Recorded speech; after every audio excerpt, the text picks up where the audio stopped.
जय हिंद. नमस्ते विद्यार्थी आणि प्राध्यापक मित्रांनो. मिस्टर अक्षय बळे एस-पी-पी-यू एक्झाम अपडेट या यूट्यूब चॅनलमध्ये आपणा सर्व जणांचं स्वागत आहे. आताच्या व्हिडिओमध्ये आपण एम.कॉम पार्ट सेकंड सेमिस्टर 3 2024 पॅटर्नच्या म्हणजेच ॲज पर एन-ई-पी 2020च्या कॉस्ट ऑडिट या विषयाच्या क्वेश्चन पेपरचा फॉर्मॅट आणि काही स्टडी पर्पजसाठी इम्पॉर्टंट क्वेश्चन्स आपण देणार आहोत. त्यामुळं परीक्षेला सामोरं जाण्यापूर्वी हा व्हिडिओ शेवटपर्यंत नक्की बघा. आवडल्यास या व्हिडिओला लाईक करा, शेअर करा. अधिक माहितीसाठी आपल्या YouTube चॅनलला सबस्क्राईब करायला विसरू नका. अद्याप जर का आपल्या टेलिग्राम चॅनलमध्ये सहभागी झाले नसेल, तर त्वरित सहभागी व्हा. लिंक डिस्क्रिप्शन बॉक्समध्ये दिलेली आहे. तसेच बाकीच्या अभ्यासक्रमाचे व्हिडिओ देखील तुम्हाला आपल्या YouTube चॅनलला बघायला भेटतील. तसेच या व्हिडिओच्या डिस्क्रिप्शन बॉक्समध्ये देखील दिलेले आहे. चला तर मग सुरुवात करूया आपण, की कॉस्ट ऑडिट या सब्जेक्टच्या क्वेश्चन पेपरचा फॉर्मॅट काय आहे. तर विद्यार्थी मित्रांनो, सगळ्यात अगोदर कॉस्ट ऑडिट या सब्जेक्टबद्दल परीक्षा नेमकी किती मार्काची घेतली जाणार आहे हे आपण समजून घेऊया. तर विद्यार्थी मित्रांनो, कॉस्ट ऑडिट या विषयाची जी काही विद्यापीठाची परीक्षा होणार आहे, ती एकूण 70 मार्कांची होणार आहे. यासाठी जवळ-जवळ 3 तासाचा टाईम ड्युरेशन दिलेला आहे. तसेच पासिंगसाठी आपल्याला किमान 28 मार्क पडणं अपेक्षित आहे आणि तुम्हाला या विषयाची क्वेश्चन पेपर फक्त आणि फक्त इंग्रजी माध्यमातून येणार आहे. ओके.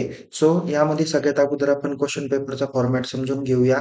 यामध्ये टोटल तुम्हाला 6 प्रश्न विचारले जाणार आहे. त्यातील प्रश्न क्रमांक 1 आणि प्रश्न क्रमांक 6 हा तुम्हाला कंपल्सरी सॉल्व्ह करायचा आहे.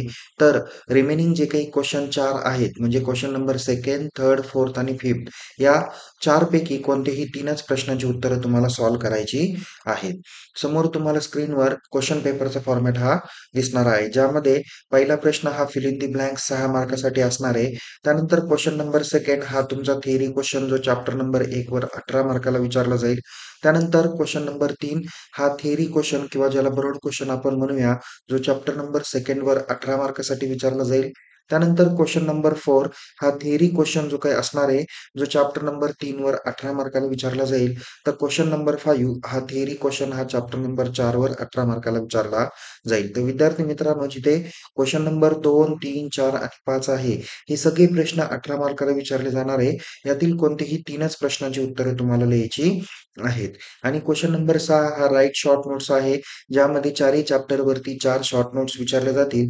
त्यापैकी कोणत्याही 2 शॉर्ट नोटची उत्तरं तुम्हाला लिहायची आहे. एका शॉर्ट नोट्सला 5 मार्क आहे. त्यासाठी तुम्हाला 10 मार्क्स दिलेले आहेत. असे एकूण 70 मार्कांसाठीचा हा प्रॉब्लेम दिलेला हा ही प्रश्नपत्रिका दिलेली आहे. ओके. सो आता आपण काही महत्त्वाचे ब्रॉड क्वेश्चन जे question number 2nd, 3rd, 4th आणि 5thला विचारले जातील त्याकडे आपण लक्ष देऊया. बघा, पहिलाच महत्त्वाचा प्रश्न आहे, define the term of cost audit, explain it's objective and scope. Okay. बघा विद्यार्थी मित्रांनो, तुम्हाला कोणताही प्रश्न येऊ द्या, पण तुम्ही कॉस्ट ऑडिट ही जी काही संकल्पना आहे, त्याचं इंट्रोडक्शन, मीनिंग, डेफिनिशन हे तुम्ही डेफिनेटली पाठ करून ठेवा. तुम्हाला जो काही 18 मार्काला ब्रॉड क्वेश्चन असतो, त्यापैकी किमान 3 ते 4 मार्क हे तुमचे इंट्रोडक्शन, मीनिंग आणि डेफिनिशनला पण दिलेले जातात किंवा कदाचित 2 मार्क तरी तुमच्या डेफिनिशनला दिलेले जातात. म्हणून ह्या संकल्पना थोड्याशा काळजीपूर्वक तुम्हाला स्पष्ट करायच्या आहेत. नंतर आहे define the term of cost audit, explain in details advantages and limitation of cost audit. Okay. म्हणजे इथे कॉस्ट ऑडिटचे तुम्हाला एडव्हांटेजेस, लिमिटेशन, त्याच्यानंतर ऑब्जेक्टिव्ह आणि स्कोप या 4 महत्त्वाच्या बाबी करून ठेवा. यातील काही बाबी या तुम्हाला शॉर्ट नोट्सला पण विचारण्याची शक्यता आहे. त्यानंतर बघा, इथे पुढची जी काही एक महत्त्वाची माहिती दिलेली, की डिफाइन द फॉलोविंग कन्सेप्ट किंवा explain in details the following concept. आता ह्या जे काही कन्सेप्ट सांगितलेल्या आहे, यातील काही कन्सेप्ट या तुम्हाला शॉर्ट नोट्सला पण विचारल्या जाऊ शकतात आणि ब्रॉड क्वेश्चनला पण मी तुम्हाला या ठिकाणी दिलेल्या आहेत. So efficiency audit, proprietary audit, social audit, system audit, energy audit, green audit आणि एन्व्हायर्नमेंटल ऑडिट. यापैकी कोणत्याही 4 करून ठेवा.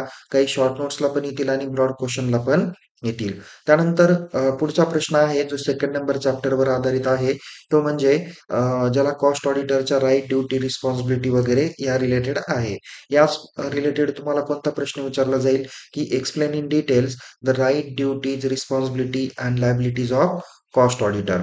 नेक्स्ट आहे appointment, remuneration, then removal of cost auditor. म्हणजे कॉस्ट ऑडिटरच्या बाबतीतली अपॉइंटमेंट कशी होते, रेम्युनरेशन कसं दिलं जातं, किती दिलं जातं, कसं दिलं जातं, रिमूव्हलची काय प्रोसेस आहे, ही सर्व डिटेल्समध्ये एक्सप्लेन करायला लावतील. पुढं आहे explain records to be maintain for cost audit. कोणतं रेकॉर्ड कॉस्ट ऑडिटसाठी मेंटेन केलं जातं, हा एक महत्त्वाचा प्रश्न आहे. नेक्स्ट आहे explain in details the distinguish between notes and qualification. So in the cost audit report the auditor observation and conclusion. बघा, कॉस्ट ऑडिट रिपोर्ट रिलेटेड ह्या सर्व नोट्स आहे, क्वालिफिकेशन आहे, ऑब्झर्वेशन आहे, कन्क्लुजन आहे, ऑडिट रिपोर्ट आहे, या सर्व बाबी तुम्हाला दिलेल्या आहेत. ह्या पण तुम्ही broad question as well as short नोट्सला करून ठेवा. नेक्स्ट आहे explain in details the forensic audit and anti money laundering. Okay. त्यानंतर पुढचं आहे explain in detail format of cost audit report and content of the report. Last आहे define the term of EDP, that is the electronic data processing, and explain challenges of the cost auditor in EDP environment. कदाचित तुम्हाला EDP environment बाबत short notes पण विचारली जाईल. आता आपण short notes कडे वळणार आहोत. शॉर्ट नोट्स मध्ये पहिली शॉर्ट नोट्स दिलेली महत्वाची आहे. कदाचित हा प्रश्न ब्रॉड क्वेश्चनला पण विचारला जाऊ शकतो, तो म्हणजे difference between financial audit and cost audit. त्याच्यानंतर आहे cost records and cost audit applicability as per company act 2023, किंवा नुसतं विचारलं जाईल applicability of cost audit, okay, as per companies act 2023. त्याच्यानंतर पुढचे आहे overview of cost accounting standard and GACAP, ज्याला आपण generally accepted cost accounting principle असं म्हणतो. नेक्स्ट आहे qualification and disqualification of cost auditor. अत्यंत महत्त्वाचा प्रश्न आहे, शॉर्ट नोट्स किंवा ब्रॉड क्वेश्चनला करूनच ठेवा. नेक्स्ट आहे cost auditor professional ethics and responsibility. हा पण एक अत्यंत महत्त्वाचा प्रश्न आहे. नेक्स्ट आहे extended role of cost auditor. Next आहे कॉस्ट ऑडिट प्रोग्राम. पुढचे आहे short notes verification of cost record. Next आहे audit notes and working paper. Next आहे materiality and risk assessment in cost audit. Next आहे cost audit evidence and its documentation. पुढची अत्यंत महत्त्वाची आहे ती म्हणजे एक्सटेन्शन रिपोर्टिंग लँग्वेज, ज्याला XBRL असं देखील म्हटलं जातं, and it's silent feature. Generally तुम्हाला एक्सटेंडेड रिपोर्टिंग लँग्वेज XBRL एवढी जरी दिली तरी तुम्ही त्याचे फीचर्स किंवा बाकीची देखील माहिती तुम्ही लिहू शकता. नेक्स्ट आहे preparation and submission of cost audit report. त्याच्यानंतर आहे technological advancement in cost audit. So अशा पद्धतीच्या महत्त्वाच्या शॉर्ट नोट्स आणि ब्रॉड क्वेश्चन तुम्हाला या व्हिडिओमध्ये दिलेले आहे.